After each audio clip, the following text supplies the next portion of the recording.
طيب ازاي الجيمز بترسم الجراس؟ ده سؤال حلو جدا. الجيمز بترسم الجراس عن طريق انها آه بت- بتختار مثلا صورة زي ديت. تمام. دي بنسميها بيل بورد، يعني صورة كده عليها جراس. تمام. وبنرسمها عادي يعني على سبرايت عادي خالص في الانجن عندنا، مفيش اي مشكلة. آه لكن الموضوع ده فيه مشكلة كبيرة جدا هنشوفها دلوقتي. لو احنا جينا بصينا هنا، دي التيرين بتاعتنا او الارض بتاعتنا. ولو جينا نبص هنا هنلاقي عندنا هنا الجراس. تمام. يعتبر طالع من الارض اهو. الفكرة في ايه بقى يا باشا؟ الفكرة ان انا مش هرسم واحدة، انا عايز ارسم الارض كلها، صح؟ فانا مثلا هرسم ايه؟ هرسم 100 في 100، يعني هرسم كام؟ هرسم حوالي 10,000، صح؟ طيب، او مش حوالي، هما بالظبط 10,000. بس عايز ال10,000 دول يبقوا دنس شوية، يعني قريبين من بعض عشان يغطوا على بعض كده ويبقى في density أو كثافة للعشب. فبنفكر إن احنا نخلي مثلا الجراس سبيسنج مثلا 0.5 مثلا. تمام، أو 0.7 أو 8. ماشي. اه، خلينا كده نشوف اللي هيحصل لو جينا رسمنا 10,000 صورة أو جراس. فلو جيت تبص هنا دول كده ال10,000، وشايف ايه اللي بيحصل في الانجن؟ الانجن بيلاج، بيهنج، صح؟ طبعا احنا جمعنا هم ال10,000 اهو. شكلهم لطيف شوية، مش سيء قوي يعني. ممكن لو انت جيت تبص من هنا كده بدأت تحس ان فعلا الدنيا تمام. اولا فيهم مشكلتين. اول مشكلة اللاج.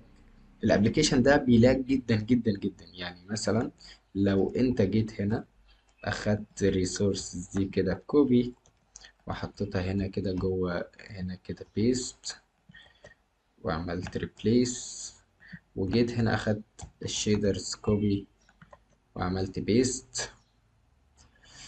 تمام. وجيت شغلت الابليكيشن، شوف الابليكيشن ده يكون كام فريم، تخيل كده.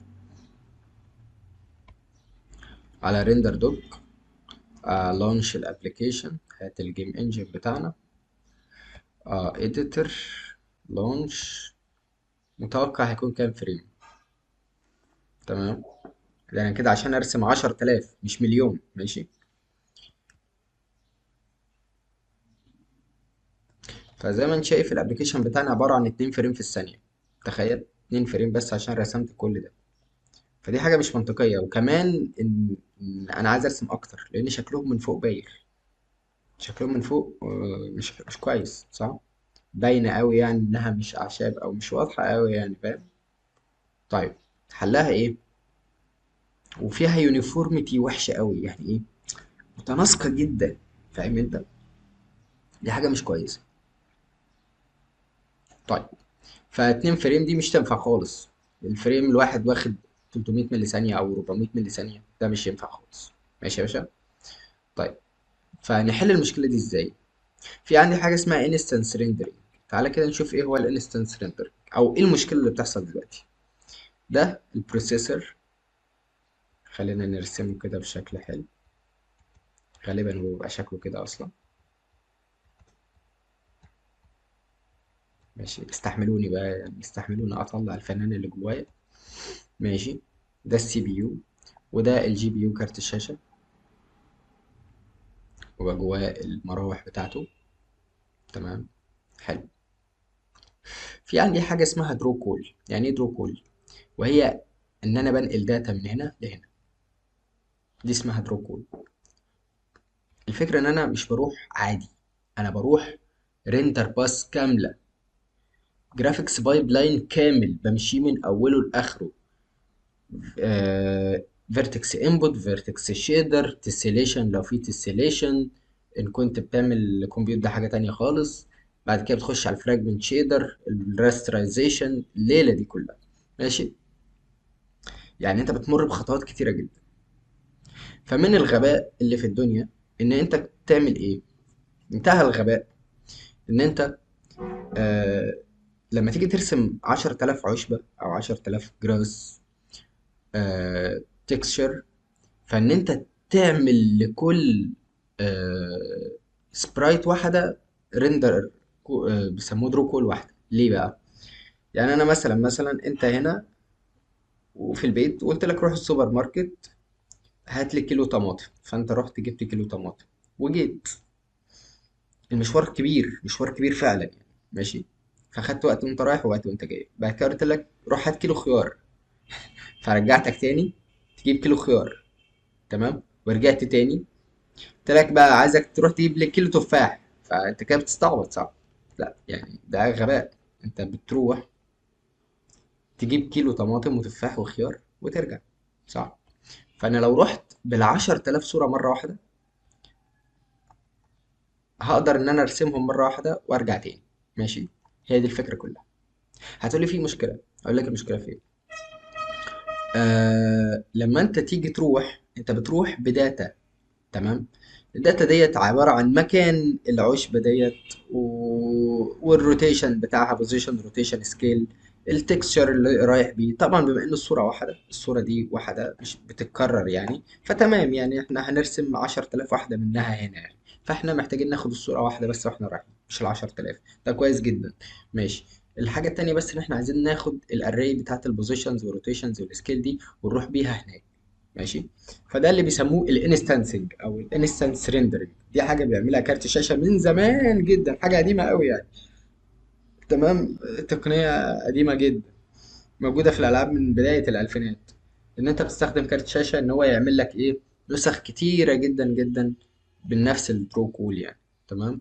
فهو ده اللي انا ايه هبرمجه، وهنرجع نشوف ايه اللي هيحصل بعد ما نسيت اب الانستنس ريندر. طيب دلوقتي عملنا implementation للانستنس ريندرنج. فزي ما انت شايف احنا دلوقتي بنرسم برضو نفس ال10000 جراس بليد، بس الفريمات كويسة جدا مفيش أي مشاكل.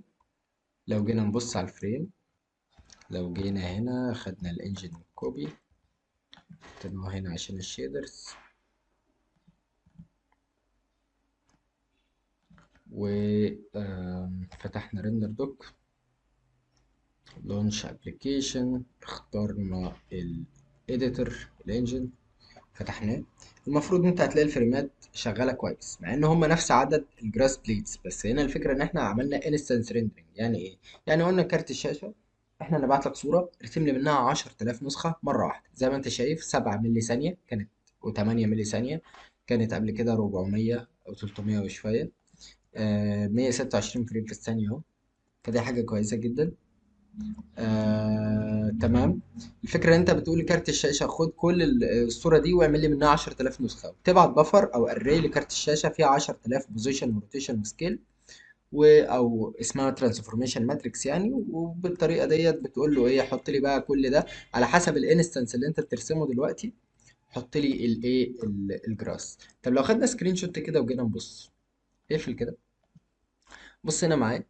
لو اخدت بالك ان انا هنا اول حاجة رسمت السكاي بوكس، تاني حاجة رسمت 60,000 فيرتكس، وده اللي هو ال البتاعة دي اللي هي التيرين دي. زي ما انت شايف شكلها عامل ازاي. هي مش مثلثين، هي ممكن تبقى كلها على بعض مثلثين. بس انا اخترت اعملها كده ليه؟ عشان هنشوف بعدين انا هحتاج الكلام ده في ايه. بعد كده لو انت جيت هنا هتلاقي فيه كله اترسم مرة واحدة. لو انت رجعت للمثال القديم لا، كله ما كانش بيترسم مره واحده. كنت هتلاقي بقى لو هم مثلا 10000 كنت هتلاقي دي 10000 واحده بقى، 10000 من دي. يعني 41 دي هتبقى 10041. ماشي. طيب. فدي الفكره. فدول اترسموا كلهم في ريندر باس واحده بس او في درو كول واحده بس. ماشي. فده اللي مخليها سريعه ومخلي الفريمات كويسه جدا. تمام. طيب احنا كده حلينا المشكله دي. كده خلاص، كده مشكلة البوت بقت ايه اتحلت. في مشكلة تانية، شكلها مش واقعي، شكلها مش حلو. وهنا بقى هنبدأ نتكلم عن حاجة اسمها البيل بوردنج. وده تكنيك الجيمز كانت بتعمله زمان علشان ايه تحل بقى المشكلة دي. ايه هي البيل بوردنج؟ البيل بوردنج هي ان شركة انفيديا كانت اتكلمت على الموضوع ده من زمان. كانت قالت لك ايه، ان انا بدل ما احط صورة واحدة هنا كده هعمل ايه. آه في البرنامج الرسام، بدل ما يكون عندي صورة واحدة بالشكل ده، تمام، تكون شايلة الجراس، ممكن أعمل لها روتيشن شوية واعمل صورة تانية وصورة تالتة ورابعة وهكذا. فمثلا هجيب مثلا كده، هجيب اول صورة هتكون كده، هتكون كده. تاني صورة مثلا هتكون كده. تالت صورة هتكون كده. فاهم انت؟ يعني لو بصينا عليها من فوق من هنا كده هتلاقيها عاملة زي الكروس كده، حرف الاكس. فادي صورة وايه عاملة كده، ودي صورة عاملة كده. تمام. وممكن تعمل هنا صورة وممكن تعمل هنا صورة، يعني تخلي الموضوع شوية فيه عشوائية يعني. فهنبدأ نimplement الموضوع ده. طبعا احنا ممكن نعمل ايه؟ ممكن نعمل لكل صورة او لكل اورينتيشن من الصور ريندر باس لوحده، او يعني درو كول لوحدها. تمام. وبالطريقة ديت نقدر ان احنا نعمل ايه؟ نرسم البيلبوردز بتاعتنا. تمام. فهنشوف كده ايه اللي هيحصل. لو جينا نبص هنا على الكونسبت اللي انا كنت بتكلم عليه، فلو لاحظت بصيت كده هتلاقي فيه دي صورة، اتنين، تلاتة، أربعة. دول أربع صور، مش صورة واحدة. ماشي. آم، انت ممكن تفكرها من هنا كده، ده مش ده 3D موديل يعني، لكن اكشولي هو مش 3D موديل ولا حاجة. بس هما أربع صور بدل صورة واحدة زي ما شفنا في الفيديو اللي فات. فبالطريقة ديت تقدر إن أنت تشوف الإيه الأربع صور بالمنظر ده. دول بيفيكوا الإفكت بتاع الجراس. فأنا كل اللي أنا بعمله إن أنا بجنريت راندوم بوزيشنز عندي، أماكن عشوائية، وكل مكان عشوائي بعمل فيه أربعة انستنس، كل انستنس منهم بديله روتيشن، ده صفر، ده 45، 90، وهكذا. تمام. ده بالنسبة للإيه للجراس تكستشر. ماشي. طيب تعالى كده نشوف الانجن بيتعامل ازاي مع الموضوع ده. تمام. طبعا هو الانجن بياخد وقت ضخم جدا جدا جدا علشان يجينيريت ال المليون ولا الاتنين مليون جراس اللي هو بيرسمهم دلوقتي. فطبعا هياخد وقت. تمام. لان الالجوريزم ده بيتعمل على السي بي يو مش على الجي بي يو. لو جيت اخدت بالك، بصيت هنا، تعالى كده نقفش مثلا اي صورة. لو جيت تبص كده ركزت كده معايا من فوق هنا هتلاقي ان هي اكشولي هي صور. تمام، مش جراس ولا حاجة. وده عيب البيل بوردنج، انها صور. يعني لو جيت بعدت كده هي صور فعلا بجد يعني. تمام. طيب لكن انت لو واخد زاوية حلوة زي دي كده لا مش هيبان يعني. طيب دي اول حاجة. فده اداني الافكت بتاع الجراس بشكل كويس. لو انا زودت الويند سترينث اللي هيحصل ايه بقى؟ هنبدأ نشوف الانيميشنز بتتم على الجراس بليدز عندي. ايه هي الفكرة هنا بقى؟ الفكرة سهلة جدا وبسيطة جدا، وهي جاية من الفيديو بتاع براكيز. هو يعني هو ما برضه ما جابهاش من عند اهله، يعني هو سارقها برضه من مكان ما يعني. لكن هي الفكرة اتشرحت في كتاب بتاع انفيديا، أنا مش فاكر اسمه ايه. تعالى كده نشوف ايه اللي بيخلي الجراس ده يتحرك. طبعا الجراس اصلا مش على الارض اصلا، بس عادي يعني قشطة. ايه اللي يخلي الجراس يتحرك بالطريقة الحلوة دي؟ طيب تعالوا كده نشوف يعني، نترانسليت الالجوريزم اللي شغال دلوقتي ونشوف وصلنا لايه. أم، انا عندي هنا صورة مرسوم عليها جراس. ماشي. اه لا خليها بليد واحدة اهي. لو انا جيت عملت الصورة دي بالمنظر ده كده، هتلاقي الجراس بليد بقت كده، صح؟ ولو انا جيت عملت الصورة العكس، سحبتها كده، هتلاقي الجراس بليد بقت كده. ده اليو في مابنج يعني. تمام. طيب فكل اللي انا عايز اتحكم فيه ايه؟ طبعا انا عندي الصوره دي عباره عن مثلثين، ده فيرتكس وده فيرتكس، ده فيرتكس وده فيرتكس. انا عايز بقى اجيب الاتنين فيرتسيز اللي فوق دول، احركهم مره يمين ومره شمال. بس هو ده الافكت يعني. طيب اللي عايز يخش في تكنيكال ديتيلز، اول حاجه بجيب الورلد بوزيشن مكان الفيرتكس ده. طب ليه بجيبه؟ السؤال ده حيرني، يعني لما شفت الفيديو بتاع براكيز قلت ايه ده يعني، هو بيعمل ايه بالورلد بوزيشن؟ اكتشفت انه بيعمل ايه بالورلد بوزيشن. الورلد بوزيشن دي حاجه يونيك، حاجه لكل فيرتكس مختلفه عن التاني، فهي بيستخدمه كرقم بس عشان يجيب حاجات عشوائيه مش اكتر يعني، فاهم انت؟ عشان يبقى كل فيرتكس يتحرك بطريقه غير التانيه، يعني عشان ما يبقاش شبه الروبوت كده، الجراس شبه الروبوت، لا لازم يبقى فيه فيل كده حاجه. بجيب الترانسفورميشنز بتاعتي، بجيب اليو في من الورلد بوزيشن، تمام. وطبعا من اليو في ده بجيب نويز، بجنريت نويز بالفانكشن اللي هي ديت، تمام، نويز 2 دي. طيب ايه هي النويز؟ اللي مش عارف، اللي مش النويز دي عباره عن راندوم نمبر جنريشن، يعني رقم عشوائي من سالب نص لنص من الاخر. فلو هو نص هيتحرك يمين، الجراس بليد هتتحرك يمين. لو هي سالب نص هتتحرك شمال. لو هي في النص يعني مثلا ممكن تبقى ايه شكلها عامل كده مثلا، تمام، في النص كده. حلو. فهتفضل بقى تتحرك من هنا لهنا على طول. طيب كده احنا جبنا الايه، الورلد نويز من سالب نص لنص. هي طبعا من صفر لواحد طرحنا منها نص علشان تبقى من سالب نص لنص، لان صفر ناقص نص بسالب نص، ماشي. ضربناها في الويند سترينز، في القوة بتاعة الرياح، عشان ده ممكن يروح أبعد من كده وده ممكن يرجع أبعد من كده، ماشي. بعد كده إيه، بضرب بلرب اليو فيز. إيه القصة دي؟ القصة إن أنا لو جيت طبقت الحركة ديت اللي أنت شايفها ديت، اللي هي بتحرك يمين وشمال على الجراس كله، الجراس كله هيتحرك. يعني المربع ده هو 4 فيرتسيز مثلا، مثلثين أهو، مرسوم عليه جراس.